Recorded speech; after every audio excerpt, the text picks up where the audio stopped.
Good afternoon. Please join me in the spirit of prayer and meditation for the Lord's Prayer.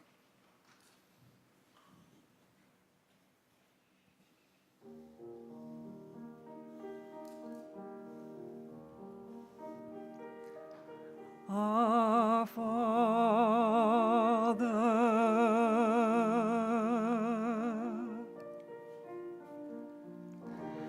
which art in heaven,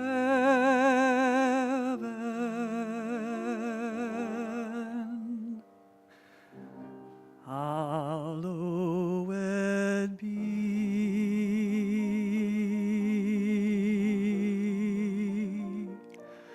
thy name.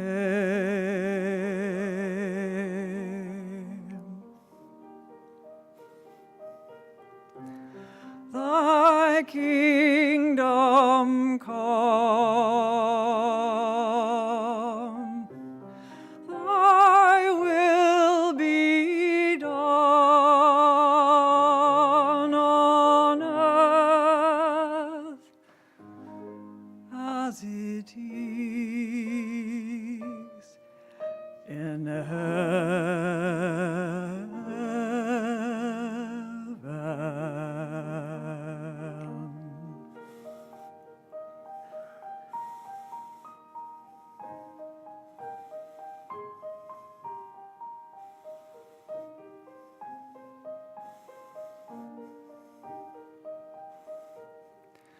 Give us this day our daily bread, and forgive us our debts as we forgive our debtors.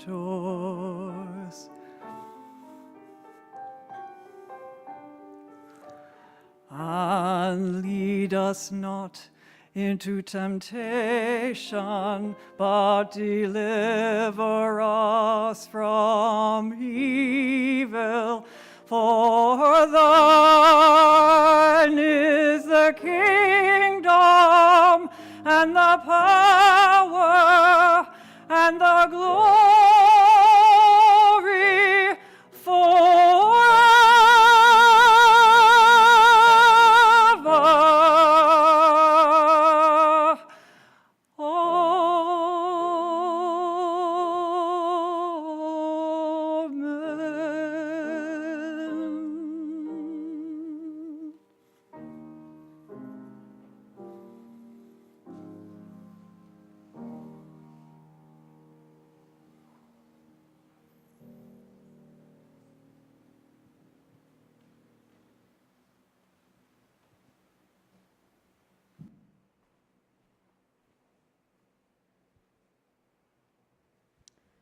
Thank you to Holly Parker Winsenreed and Ruth Huber, who was on the piano.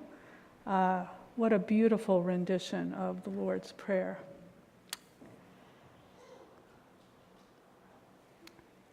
Welcome, everyone, to First Congregational Church. This is Mary Lee's church home. Has been for almost the whole time that I've been here, which is about 18 years. So she spent 19 years sitting right back there, and I can feel her presence, her smile with us this morning. Today we are so pleased to gather with Mary Lee's family, PEO sisters, friends, from the local community. We gather to collectively celebrate our joy, love, and memories of this human being full of love and light, our friend and loved one, Mary Lee Kieffer. I invite you now to join me in opening our hearts in words of prayer. Loving God, we give thanks that your divine presence is manifested right here and now and always As we gather here today in joyful celebration, we embody that love. Your good abides with us as the love that sustains us, the peace that comforts us, the power that strengthens us, and the wisdom that enables us to know that life is eternal and that Mary Lee's soul has moved on to the next plane of existence. We affirm that our awareness of your abiding presence is felt by each one of us here today, and that this truth enables us to meet Mary Lee's transition with love. For this, we are grateful, and we affirm that it is so, in the name and through the power of your living, loving presence, which indwells within each of us. Amen.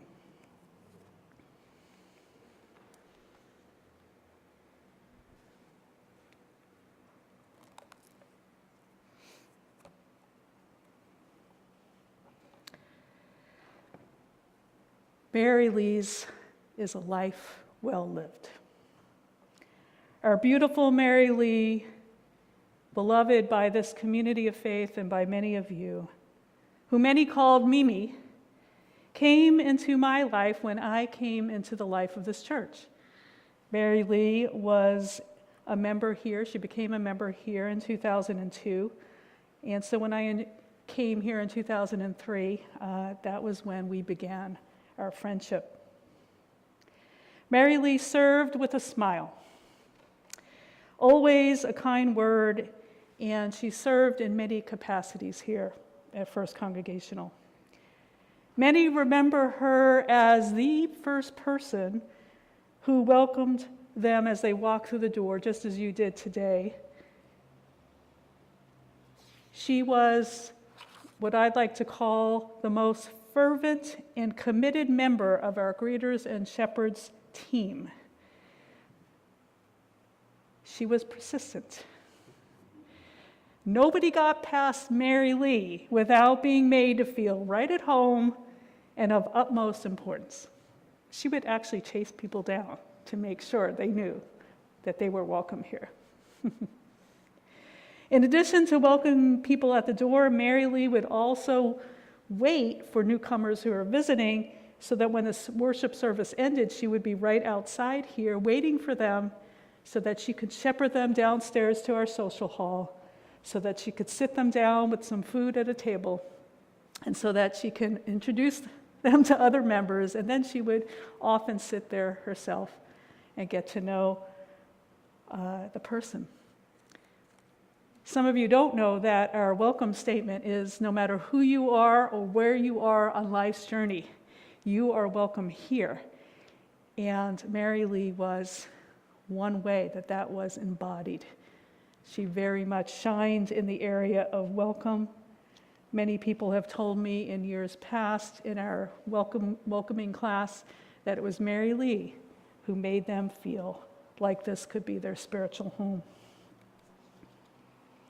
Mary Lee, in addition to being a greeter and a shepherd, she was also a member of our communion server team, so she would stand right here with me and offer people the cup of blessing. And she delighted in this ministry. She loved looking into people's eyes and saying their name as they came to the table. What a joy it has been and is to have known Mary Lee. And it's my honor now to share with you some of the highlights of her life that have been shared with me by her beloved family. Mary Lee was born on July 8, 1928, at the famous Mabel Tennant's maternity home. That was just about 4 blocks north of where we are gathered today at Chestnut near Buena Vista, which is, I think, that way, actually. Mary Lee's parents were Bert Hewitt and the former Florence Tasker. Like her mother, Mary Lee was raised here in Alameda, and this is where she raised her children. And except for a few years as a young girl before the family moved to Alameda, and then later as a newly wedded person. And then for the few years in her twilight years that she moved down to Southern California, Alameda is where Mary Lee called home for her entire 93 years. She attended Lincoln Elementary School and graduated from Alameda High School in 1944. She married George Kieffer in 1952. They lived first in San Lorenzo for a short time, and then they moved to Seattle for a short time, and then they came back to their beloved Alameda. Their son Steve was born in 1954, then David in 1956, and then Brad in 1961. It is a mother's worst nightmare to lose a child. And Mary Lee lost both David in 2008 and Leslie in 2012. I remember those days. And I remember the tenacity with which Mary Lee walked through those days. Her grief deep, but her tenacity strong. Mary Lee took seriously her role as mother and did all the housewifey things that many women did in the 50s and 60s, except, according to Brad, cook from anything that wasn't in the Betty Crocker cookbook. Her son Brad says that their beloved fox terrier, Taco, received handsome handouts of food under the dinner table from the kids who didn't think quite as highly of Mary Lee's cooking as she did. As sometimes happens in relationships, Mary Lee and George divorced in the early 70s. Yet they remained in touch through George's transition in 2019. The fact that both Mary Lee and George made it to their mid-90s makes Steve and Brad think that they have the longevity genes. And we bless that and hope that that be so. So when the kids were old enough, Mary Lee returned to the workforce. After doing seasonal work in the city tax assessor's office, she managed the office staff for financial services until she retired in the mid-80s. After that, she indulged herself with family, fun, and volunteering. She frequently visited her daughter Leslie and her kids, Taylor and Parker, in the San Diego area. And she spoiled her grandkids, Sharon and Steve, as they grew up in Manteca. There were trips to Hawaii, England, and Turkey, and there's a lot of wonderful photos for you to see of those wonderful trips. And then there was the yearly road trips with her friend Peggy from San Francisco to the Shakespeare Festival in Southern Oregon. Peggy packed the ice chest with sandwiches and sodas, and Mary Lee, according to Brad, terrorized motorists and truckers alike with her not-so-terrific driving skills. Her nephew Steve still remembers asking Mary Lee when he was a boy why she drove with one foot on the brake and one foot on the gas in a car with an automatic transmission, have you? She just brushed it off, and I can totally see Mary Lee doing this. She just brushed it off and said, "All good drivers drive that way." Mary Lee also immersed herself in volunteer work, including at the Alameda Museum and the USS Hornet.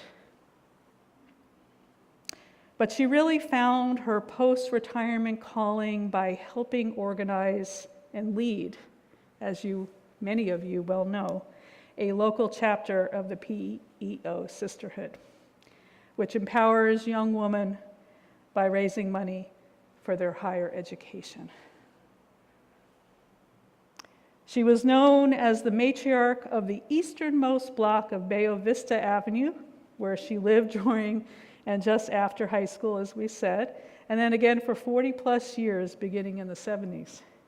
She loved seeing several generations of children grow up and play outside, and alas, however, the stairs on the Bayo Vista house became too steep for Mary Lee to climb for safety, so she made the decision to move to the lodge on Bay Farm Island.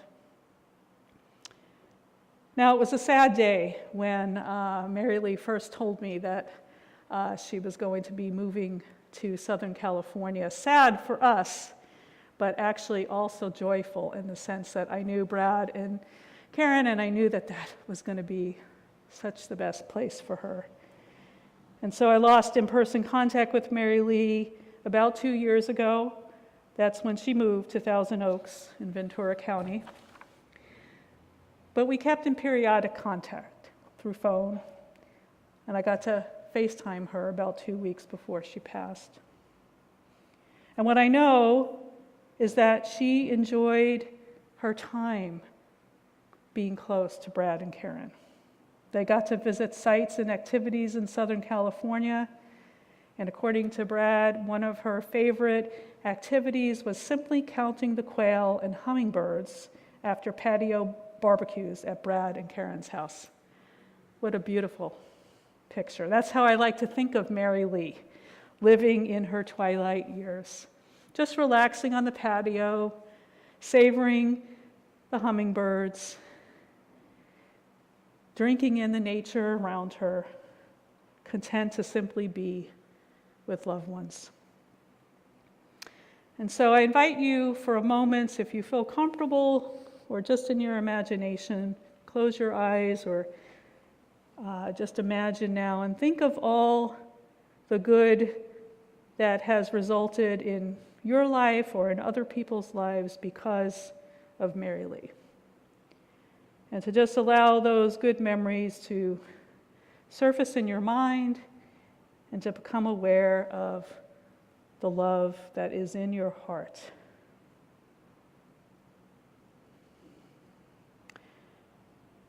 And as you remember Mary Lee's smile and her twinkle in her eye, as you feel that goodness of a life well lived, take a moment to be grateful for it. For the truth is that the good that is Mary Lee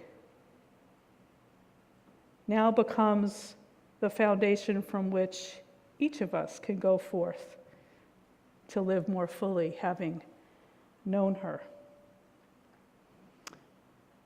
This, my dear friends, is the rich and true spiritual legacy that Mary Lee has left for each and every one of us.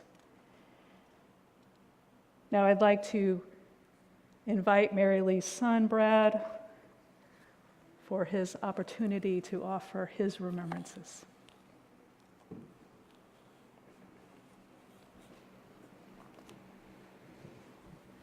Thank you so much, Reverend Laura. Thank you, everybody, for being here. It's so heartwarming to see friends and family from her volunteer activities, residents of the same street that she was on, and it's just so heartwarming. Thank you all for being here. I've tried to think of just one word only, that would sum up everything about Mom. And before I do that, I neglected to say that it's not just Karen and I who welcome you, but my brother and his wife, Amy, as well. And so thank you for everything. We just enjoy having everybody here. And Steve and Amy, thank you for all your help through this time. So this one word that just kept on coming into my mind: stubborn. But not a bad stubborn. It's a good stubborn, right? It was stubborn in a good way. We've had a long time to steel ourselves for this day that we're now sharing, because it was 2 years ago exactly, pretty much to this day, that she was diagnosed with terminal cancer. And usually when a diagnosis is terminal, that means you have approximately, give or take, 6 months or so. But not stubborn Mimi. She quadrupled that. And I attribute that to her long-known trait of stubbornness. She simply would not accept what she knew she was not ready for, or what she knew did not serve her highest and her best. Case in point, Steve's and my brother David. As Reverend Laura mentioned earlier, David transitioned 15 years ago. But what you may or may not know is that our brother was born severely handicapped. So it was so severe that he was not able to walk or talk or develop physically, mentally, or emotionally as those of us here. But boy, he could sure express joy and sadness through his body language. Even though David needed specialized care that could not be provided at home, Mom was steadfast, stubborn in that good stubbornness in her devotion to David. She visited David at least weekly. Sundays were what I called hot fudge Sundays, because that's what they ate at the McDonald's drive-thru on their Sunday drives in whatever city in the Bay Area that they happened to be in. When we were downsizing Mom's house on Bayo Vista a couple of years ago, I came across a treasure chest in her closet. It's where she held on to mementos from David's life. In it is what you might call a love letter to David. It was written just days after he passed. And she didn't lament his limitations, and she didn't yearn for something greater than what he was capable of giving. Instead, she thanked him. She thanked him for teaching her how to be humble, how to be of service, and how to love more deeply. You were a gift, she wrote. You were a gift by which to learn about love and loving those who are different. Through your world, I met truly dedicated people and beautiful people such as yourself, with souls as pure as heaven.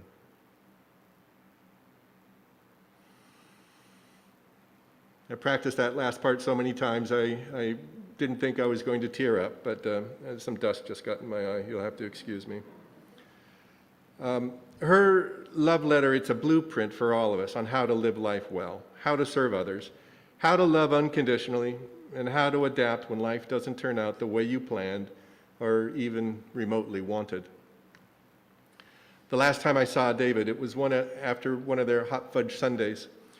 He was beaming from ear to ear, just so happy to experience one of his life's few pleasures and for the chance to spend his day with his amazing, stubborn mom.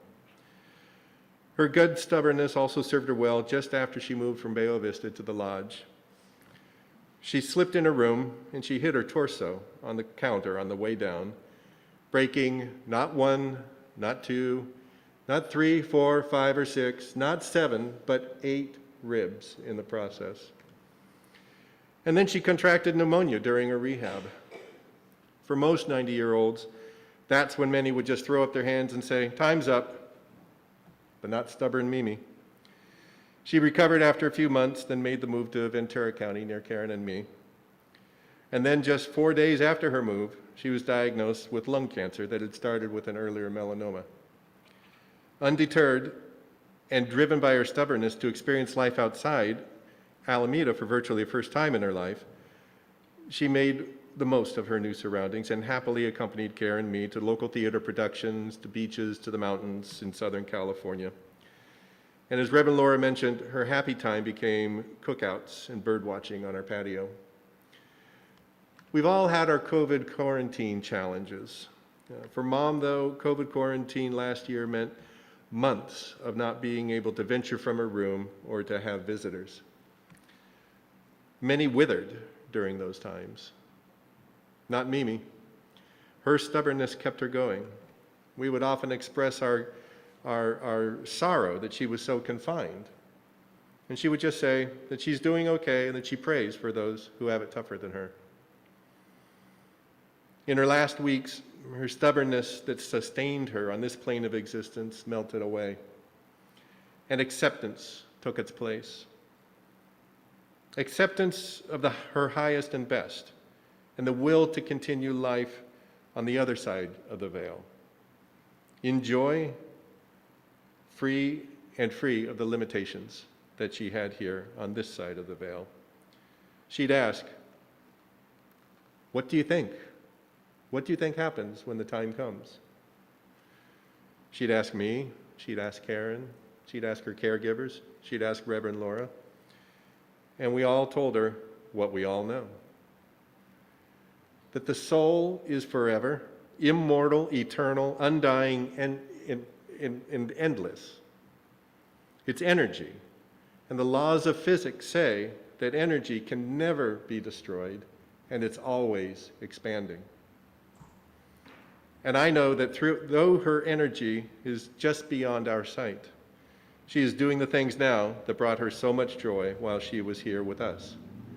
Dancing, singing, expressing, nurturing, and most of all, loving. Thank you. And now I would like to invite up my wife, Reverend Karen Oxrider, for a reading.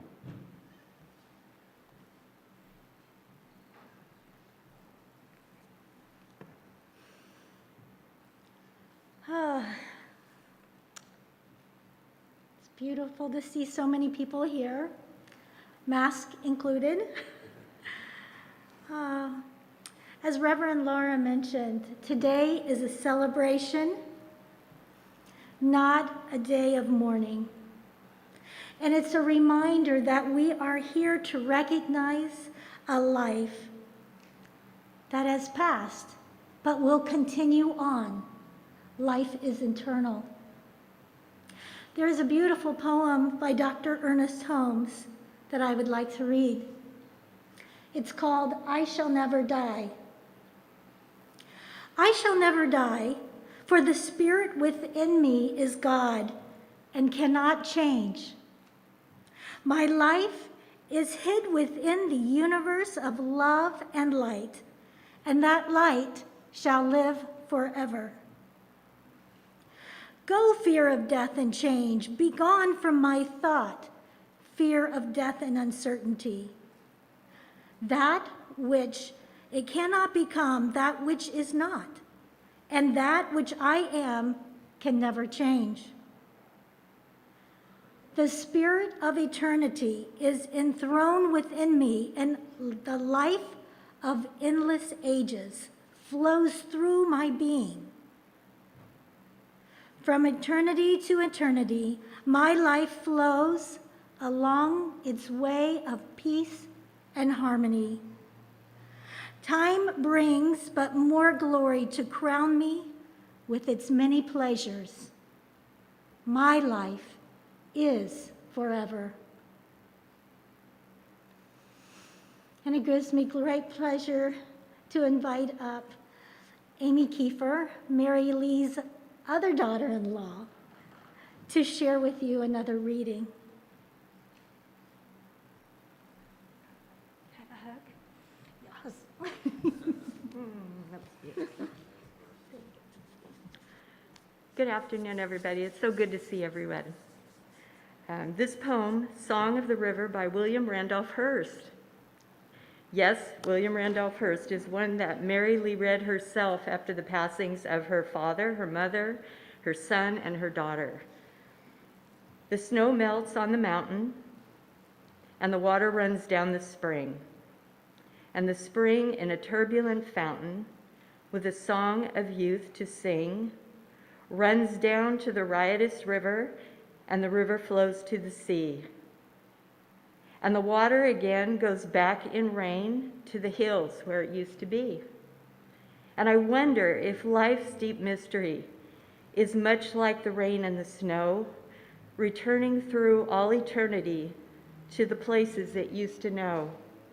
For life was born on the lofty heights and flows in a laughing stream to the river below, whose onward flow ends in a peaceful dream. And so at last, when our life has passed and the river has run its course, it again goes back or the selfsame track to the mountain which was its source. And so why prize life, or why fear death, or dread what is to be? The river ran its allotted span till it reached the silent sea. Then the water harked back to the mountaintop to begin its course once more.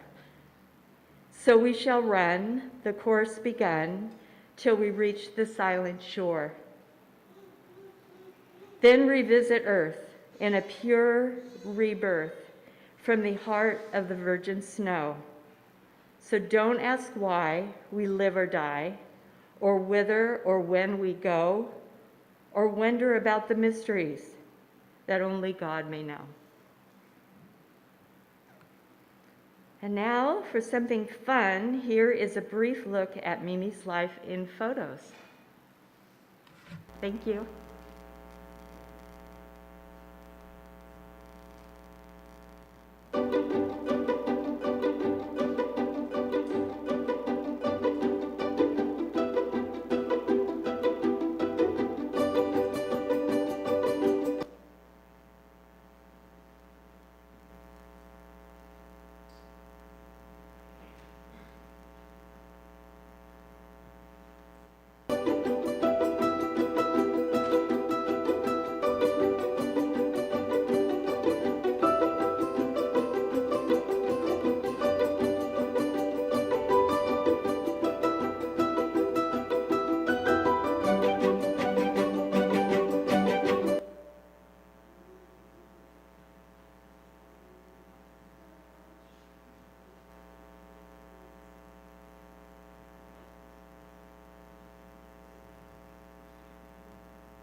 each and every one of those pictures, there's a story behind them, I'm sure, and many of you were in them.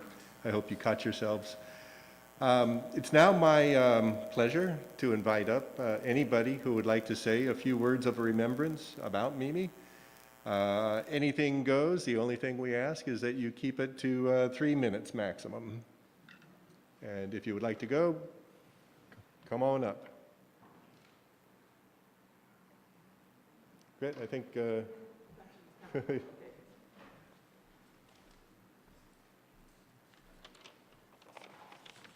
Good afternoon. My name is Gret Gaunt, and when I first joined PEO in 2000, little did I know that I would meet so many wonderful, funny, strong, and amazing trailblazing women. And yes, one of those was Mary Lee Kieffer. She always gave such great advice, right? I mean, I remember one time my son, who's now grown up, he was in 2nd grade. He had the best teacher. She was young, she was pretty, she was vivacious, she had red hair. And one day, I realized we had the same outfit, right? And so, at a PEO meeting, when there was a lull in the conversation, I asked a very stupid question, and yes, there are stupid questions. I asked nobody in particular the following question. So my son's teacher and I had the exact same outfit. Wouldn't it be fun if we both showed up at the same time wearing the same thing? Well, a collective gasp. Very polite, nobody said a word. And then I heard a voice. It said, "Kiddo, is she younger than you?" Well, yes, just by a little. Is she skinnier than you? Oh, yeah, sure was. Is she prettier than you? Yeah, she is. Let's just be real. Then don't do it. Never wear the same outfit as someone else who's younger, prettier, or thinner than you are. Yet, guess who it was? Miss Mary Lee. That is advice I've come to rely on. You know, just because you can doesn't mean you should. Just saying. Here's another great example of her wisdom. Fast forward a couple of years, right? I am knee-deep in raising 2 little kids, right? Soccer, dance, brownies, not the 2x2 square brownies, scouts, baseball, working part-time and perpetually exhausted, when I confided in Mary Lee that I would love to go back to school to earn my California teaching credential. But I was almost 40. I didn't want to be the oldest person in the room, right? Probably older than the instructor. So I asked her. She smoothed her skirt, swirled the ice cube in her Chardonnay, remember? Leaned over and whispered, "Kiddo, you're going to be 40 anyway. You might as well go for it and have a great time doing it." Well, you know what? I did. Thanks to her, I've discovered my passion for teaching. Since then, I found my raison d'etre. I've educated about 1,000 children here in Alameda and in Oakland. And I thank her every day for that life-changing advice. And yes, even though we're all getting older or more vintage, that's no excuse not to go for it. So I did, and I'm so grateful that I did. And every time I raise a glass of Chardonnay, I'll put an ice cube in it and think of you, Mary Lee. Cheers. Love you. Thank you.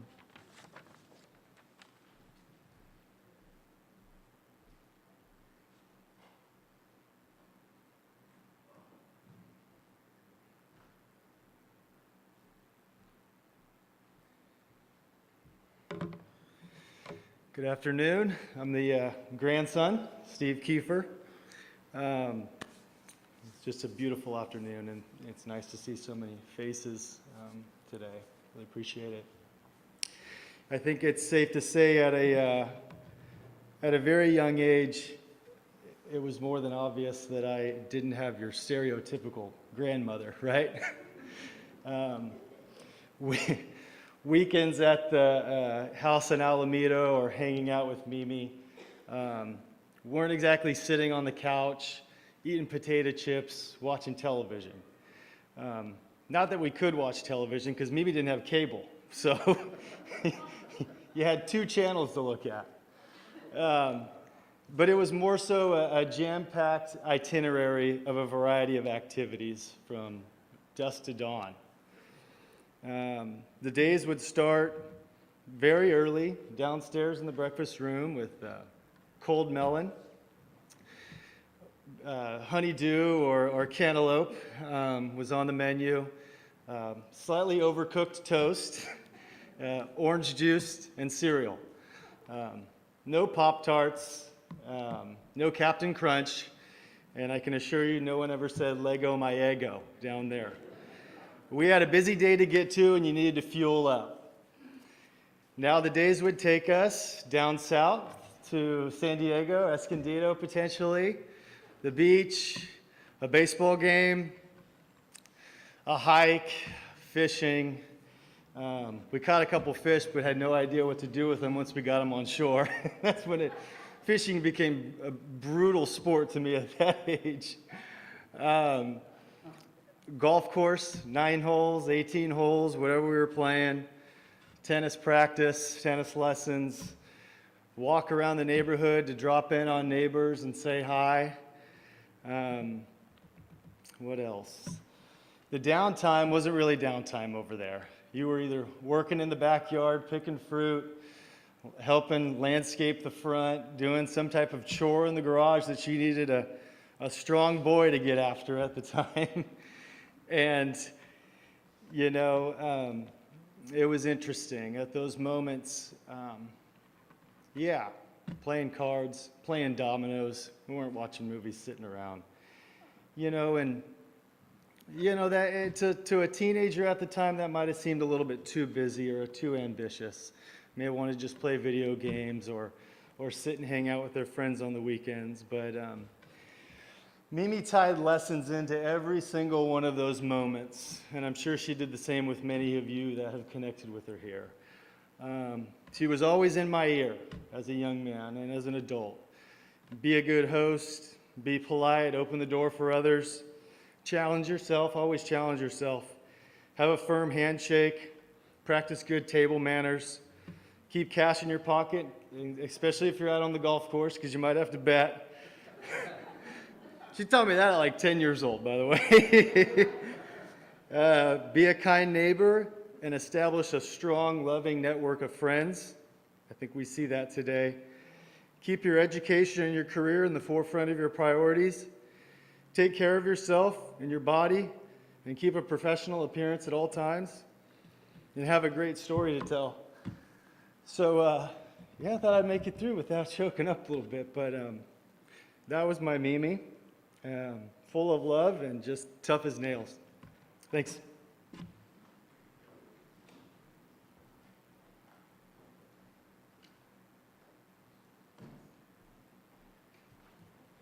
Hi guys again. I'm Amy Kieffer, Steve's wife. I'm the mom of the guy that just talked to you. And Mimi's daughter-in-law. I was the first daughter-in-law. Yes, the first one. I met Mimi back in 1972 when Steve and I were on a date. We were driving by the Alameda Theater one night, and he said, "There's my mom." Well, she was in a bathrobe trying to quietly pick up his sister Leslie from the movies. I guess you know how embarrassed she must have been to meet me for the first time. Hair not perfect, an old bathrobe, no lipstick. I was 18 and I didn't even notice these things. Little did I know at that time what a journey the two of us would have together in the coming years. We started out with her asking me to finish my milk at family dinners since I was one of the kids. To learn how to snow ski, I had no intention of ever learning that. She forced me. And then how to make a perfect salad dressing. That was very important to her. Then a few years later, we transformed into motherhood and grandmotherhood together when Sharon was born. 4 years later, Stevie was born. And yes, I still call him Stevie. This is when I thought the name Mimi began. However, I never knew that this was her nickname as a kid years ago. And I just found that out. So all of us kind of did. Over the years, not only did I have a very involved and passionate mother-in-law, back in 1972, I was fortunate to meet one of the best friends I ever had. It's fun to think of how our conversations have evolved, from silly schoolgirl talk to career talk, and then on to grandmotherly advice, and then so much support when my mom was very ill. And then there was my health, and how for a while she was checking on me every day. And then it changed to her own health and her own questions. And then slowly watching her let go of the reins to let her family take over. Mimi, I will miss our Saturday morning coffee talk and our serious Scrabble games, accompanied by Chardonnay wine, of course, with an ice cube in it, and our love of reading books together. These memories I will cherish forever until we meet again. Okay.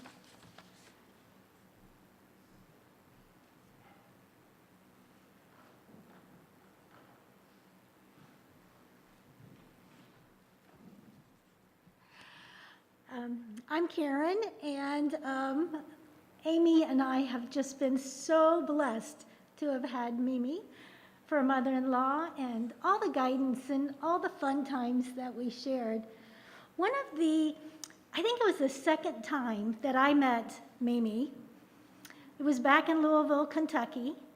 Many of you may know that Brad and I were just friends. I mean, really, we were just friends and good friends. And I knew that Brad's mom was coming into town. So I invited Brad and his date and his mother to come to my house for dinner. And they came, and Brad and his date were in the living room, and Mimi came into the kitchen while I was cooking. And she's like, well, do you think she's the one? And I'm like, I don't know, she seems nice, you know? Well, I have to tell you, I am so glad she wasn't the one. Because over the past 26 years, well, more actually, that Brad and I have been together and married, I had so many great times with Mimi, doing all sorts of activities, having all sorts of conversations. One conversation that I remember was, gosh, Taylor and Parker, I hope you remember this, but it was on the night that Brad was going to propose to me. And I had no idea. We were at Leslie and Greg's house, and it was a wonderful evening. Leslie had gone all out with a Mexican theme. She had enchiladas and chili rellenos and margaritas, and it was just so fun. And then we went outside, and there, hanging from the rafter, do you remember, Taylor, was this piñata? And so Taylor was blindfolded, and she was supposed to hit the piñata, but we didn't. Greg kept pulling it up, so she couldn't hit it. Same thing for Parker, tried to hit the piñata. Well, it came to my turn. I swung, and of course, they left that piñata right there in front of me. So all the candies fell out onto the floor, and there was a little beautiful velvet black ring box. And that's how Brad proposed. But what Mimi, I had no idea at that time, she had swore that she was going to kill Taylor and Parker if they breathed the word of this whole surprise. And I just remembered how stern she was. She was loving, but very stern, because you were both so young. Leslie and Mimi sat me down that evening out on the patio, and they wanted to know, a little bit more about me, what my intentions are, when I was going to have children with Brad. And, she just asked the questions right there, as only Mimi could. It was wonderful. And later throughout the years, I worked for Dr. Jane Goodall, and I spent a lot of time up in the Bay Area. So I'd stay all night at Mimi's house because my office was in Oakland, actually Berkeley, and we would have the most wonderful dinners. And I will tell you at that time, yes, she and I could polish off a whole bottle of wine. And we just solved all the problems of the world. And those were some of the most special, special times. And when she came down to live with us, Brad and I had such great ideas that we were going to do all sorts of fun things with her. And, you know, with the way things unfolded with COVID and her illness, and she was a trooper. When you saw her raising her fingers in the show, she had 5 treatments for her cancer, and that was right before COVID. And I think it really did help her. She was a trooper, she was strong, she was smiling each time she went in and had that treatment.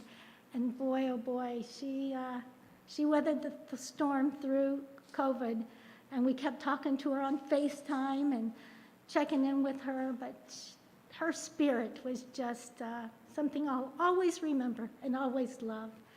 So that's my, so many memories of her, but that's what I wanted to share. So thank you.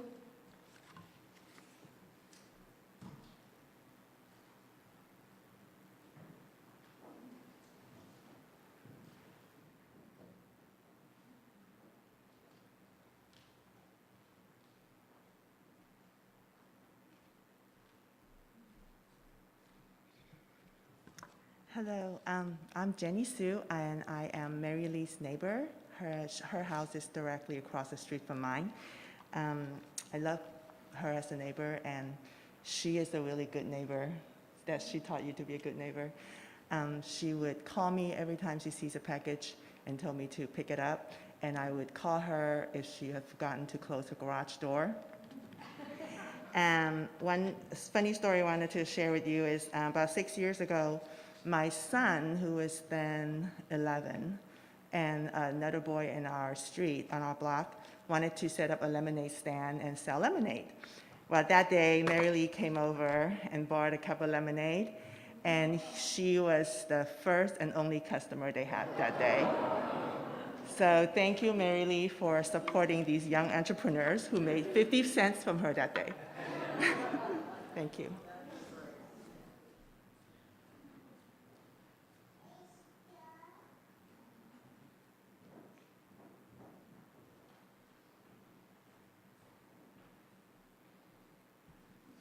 If you don't mind.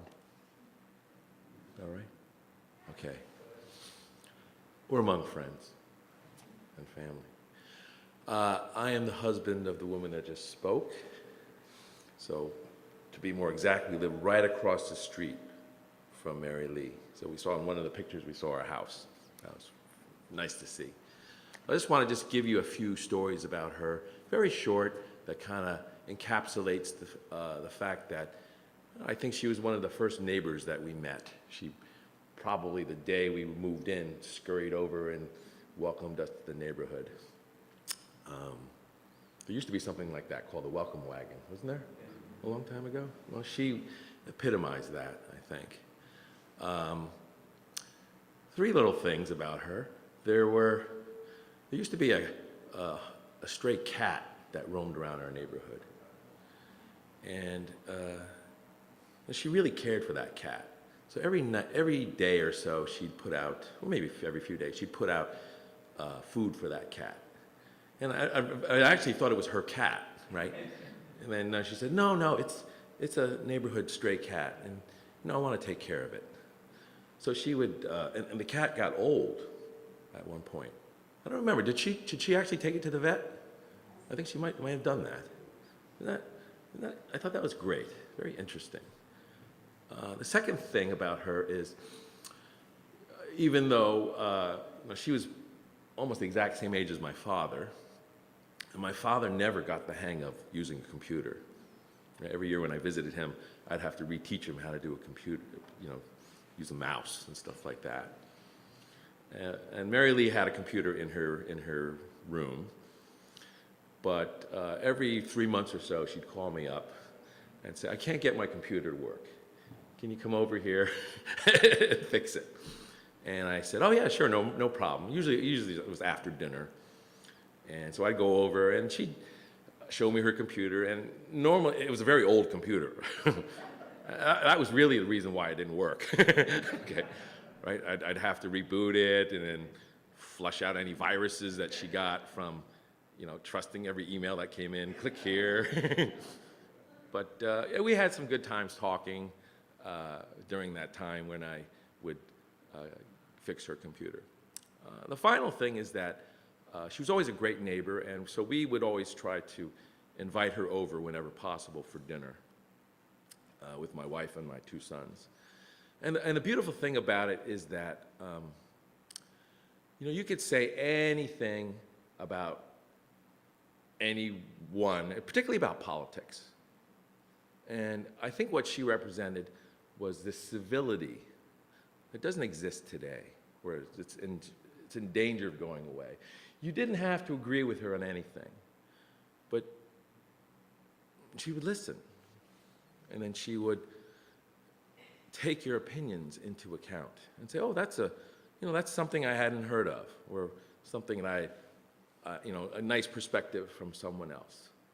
Okay, we're not talking about whose politics or what. We're just talking about someone who can listen, who's able to listen and look at you as a human. And I think that's the best way to remember her. Thank you.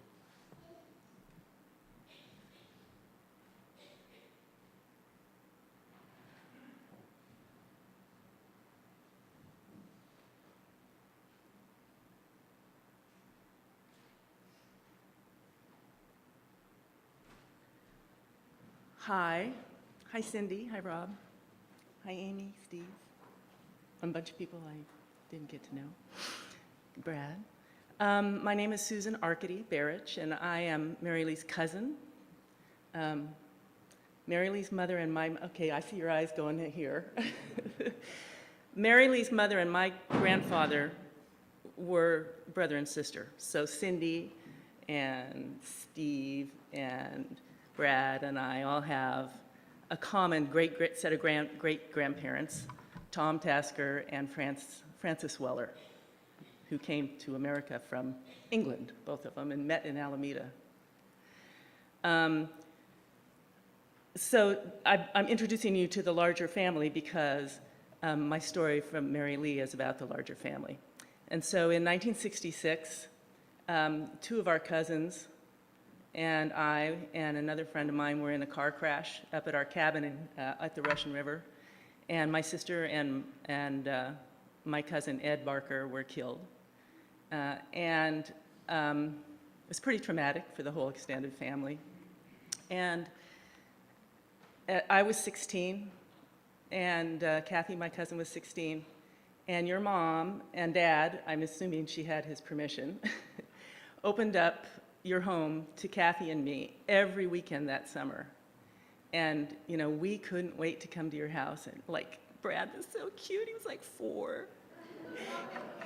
And such a cute kid. And Steve was 12, I guess, in 66. Yeah. And that was my real big introduction to you guys, because as extended family, we didn't always get together. We didn't know each other very well until that point. But oh, and by the way, a salad is only as good as its dressing, Amy. Yeah, she told me you put the oil in first so that vegetables can get coated with the oil, so the vinegar doesn't suck all the vitamins out of it. That was in 1966. How long ago was that? Yeah. So anyway, my point here is just what a generous, open heart Mary Lee had to have 2 extra teenagers in her very full house, very busy house, every weekend of the summer of 1966. And just as a byline there, your mom and dad also came from Los Angeles and picked Kathy and me up and took us down for a couple of weeks to Los Angeles, which was really nice. But Mary Lee was a very, very warm and generous person to us.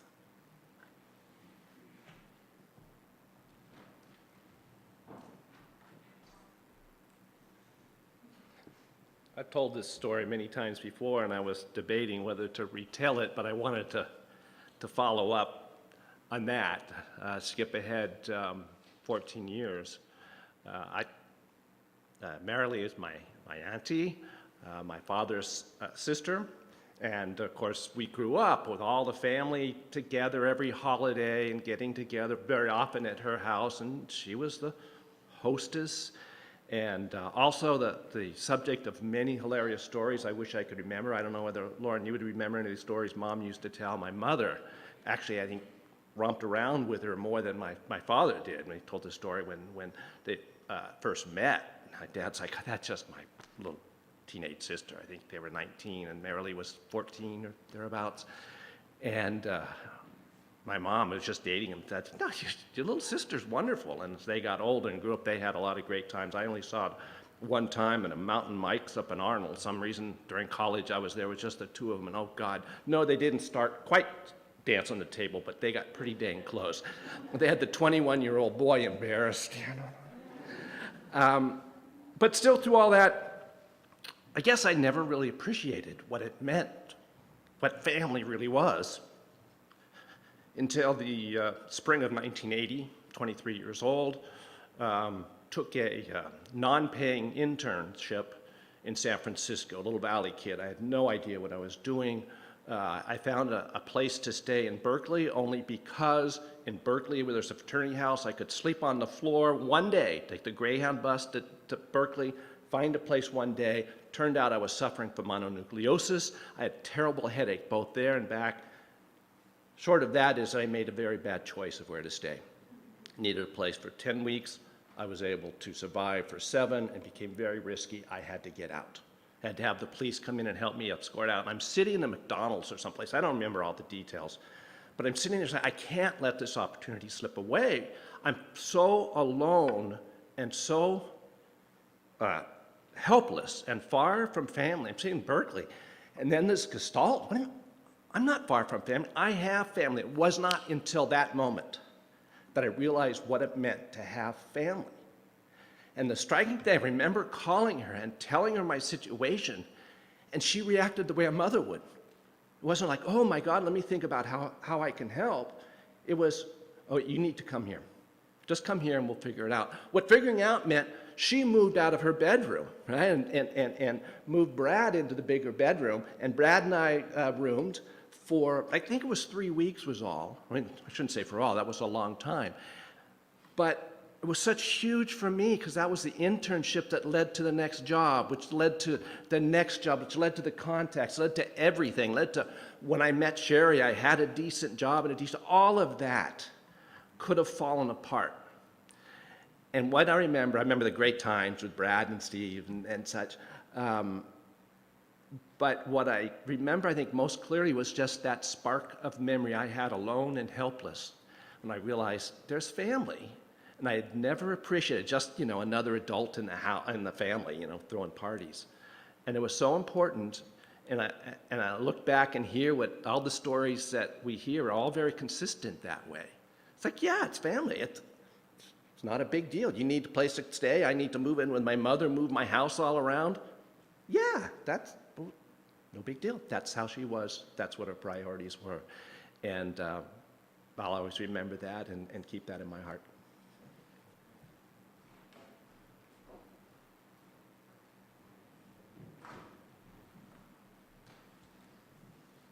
Hi, I'm Brett Hewitt. Aunt Marilee was my dad's younger sister, as Garth mentioned. This is Claire Hewitt, my daughter. Parenthood came to my late wife and me very, very late in life. It came in the form of this one. And I have to tell you, Aunt Marilee was so warm and accepting and open about this child coming into all of our lives that it made everything that much easier. She was of an age she didn't have to, but she did. And for that, we're eternally grateful. I don't want to say anything to you. Okay. One last thought about that ice cube in the Chardonnay. That drove me nuts.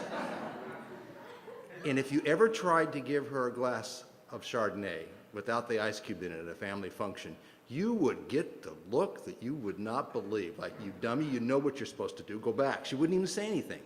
You just take the glass, put an ice cube in it. But that was an ongoing sort of story. Claire, anything? Okay. Thank you.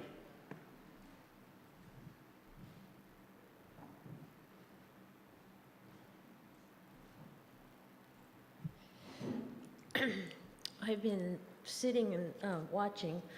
The photos were just exceptional, Brad, Amy, Steve. You guys have done a great job. And I'm not quite sure what I want to say, but a lot of what I want to say echoes what others have said about Auntie. I called her Auntie Mary Lee.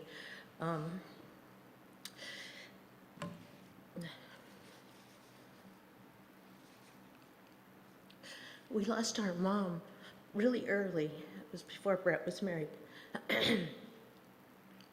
I was 29. It was just weeks before Brett's marriage. And so that made it really, really hard just going forward. But the thing that made such a difference to me was that Auntie was always there. And she did have a great litany of stories of hanging out with my mother, and usually there was always wine involved. And sometimes early, like in the 70s, there were cigarettes involved. And they were so cute, and they had so much fun together. It was never really bad. No one got, drunk, but they were giddy and funny and loving and huggy kissy. So when Mom left early, I pretty much just leaned on Auntie for that sort of maternal, matriarchal thing that people need from your mother.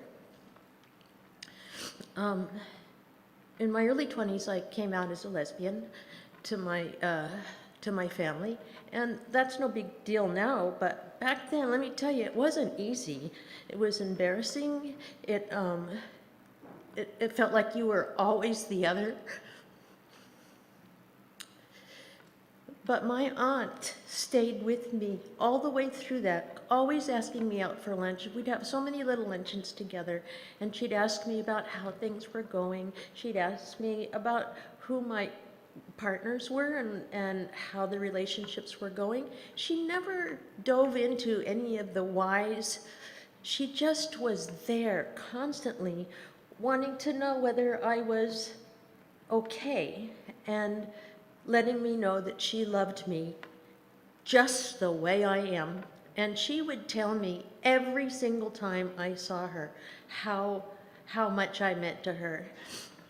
After Leslie died, that was really, really tough too, because Leslie and I were pals, kind of like my mom and Auntie were. We loved to goof off and play together, and we had a great time, so it killed me when Leslie died. But then for Auntie, I think the tables turned, and I kind of served that need for her, that place in her heart. Not replacing Leslie, I don't mean that. I just mean that I could help her because of who I am, and because of who Leslie was, and because of our relationship. That the tables turned and I could be there for Auntie, and I relished the last few years here. I live in Oakland, and Auntie was here, and those were some, chaotic times for her when she needed help, and it was always my pleasure to hop in the car and come help in any way that I could, take her to the drugstore, and when we could have a little lunch, or sometimes I'd just bring cookies over and we'd have cookies and tea in her room, and I'd bring my little dog Eli, which she just loved. He's a Boston Terrier, and so the whole arc of my life with Aunt Mary Lee is just splendid. Awfully sad at times, awfully sad. But she had such an internal strength and such a warm, accepting spirit that I knew I was always going to be all right. I mean, because I had Auntie there. She thinks I'm all right, so I'm going to be all right, and I turned out all right. So I love you, Aunt Mary Lee. I hope you feel the love. We sure feel you today.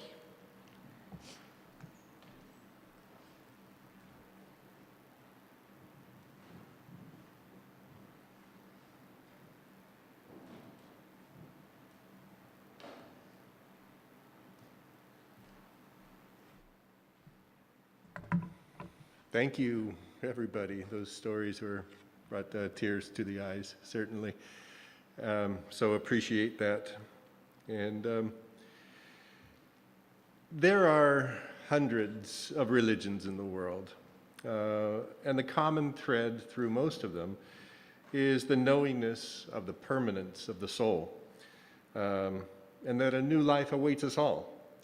A nice visual of the transition to that life is Henry Van Dyke's Parable of Immortality. I'm standing upon the seashore.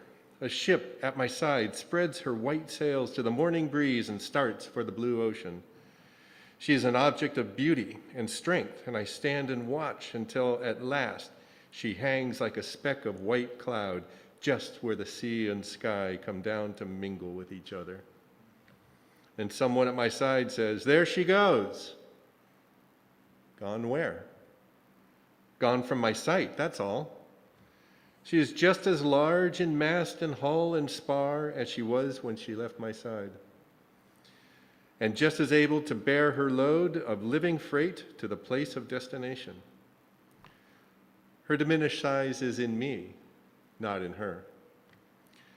And just at the moment when someone at my side says, "There she goes," there are other eyes watching her coming, and other voices ready to take up the glad shout, "Here she comes." So as Mom alights upon that distant shore, I've tried to think of the lesson that she'd want to leave with all of us. And Garth, you nailed it. Well, let me back up.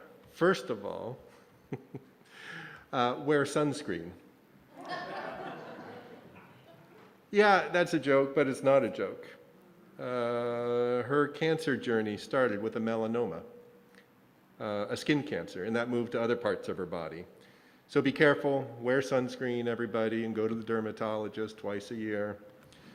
Or maybe it is to learn how to cook so your own kids don't make fun of you at your celebration of life service. Or maybe it's to be of service to those around you and to your community. But really, and this is where I meant to say, Garth, you really nailed it, it's that family is everything. One time she was wearing herself out by helping a family member, and I questioned whether whatever it was that was going on was so serious that she would be wearing herself out over it. And she said, "Well, that's what family's for, isn't it? To help each other?" Yes, I felt a twang of shame for questioning her at that time, and I learned in that moment, just as I learned from her in what she wrote to David. So what I'd like to leave you with here today is, as long as we follow Mom's example and learn and love and care for our families, no matter what, isn't that what makes a successful life? So once again, Steve and I and our families, we thank you for being here today. We invite you and we welcome you to join us outside for refreshments. As you exit the front doors, you will be guided to go around and into the courtyard. If you don't mind, give us a few minutes as we arrange the tables. The sun is pretty hot today, so we want to find the most advantageous shade spots. That might take a little bit of time, and also food will be coming on out. But please, stay, share, talk. We'll be outside, so we won't need the hugs. We won't need the masks, and we can hug and share. So thank you, everybody. It's a joy to have you with us today, and I hope to see you afterwards. And if you must go early, please do stop and say hello and share a smile with us. Thank you. Not yet. I'm so sorry. With that, a final blessing from Reverend Karen Oxrider.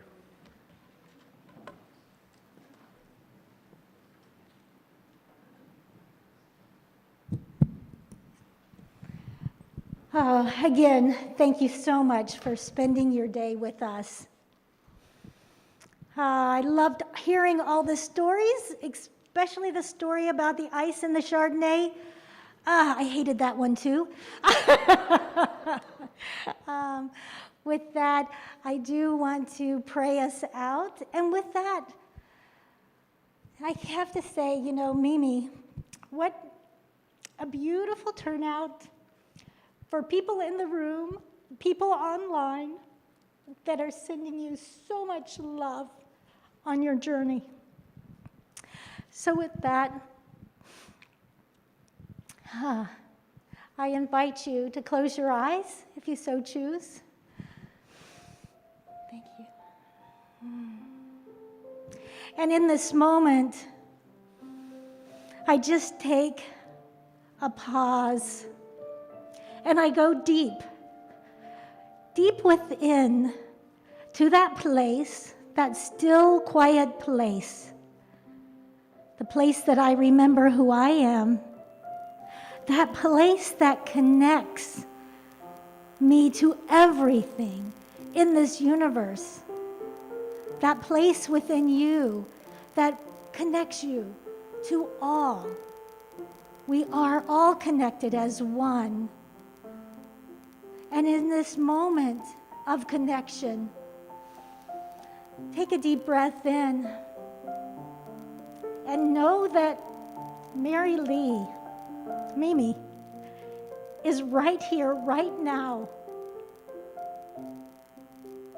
smiling, appreciating, soaring, and loving life, this life that is our life, this life that was her life. And as we know, life is eternal. And as Brad mentioned in his poem, that there are those that are letting her go. Today, I invite you to celebrate with me in the shouting and celebration of "Here she comes." Life is good, so very good. So grateful for this opportunity today to be with friends, family. So grateful for Reverend Laura for allowing us to commune in the sacred space that was Mimi's home. So grateful for the music, for the words shared by Ruth and Holly. Just so grateful for life itself. And as I breathe in, I just, with an open heart, with a warm glow, I just release and allow it to be. And together we say, and so it is, amen. Thank you.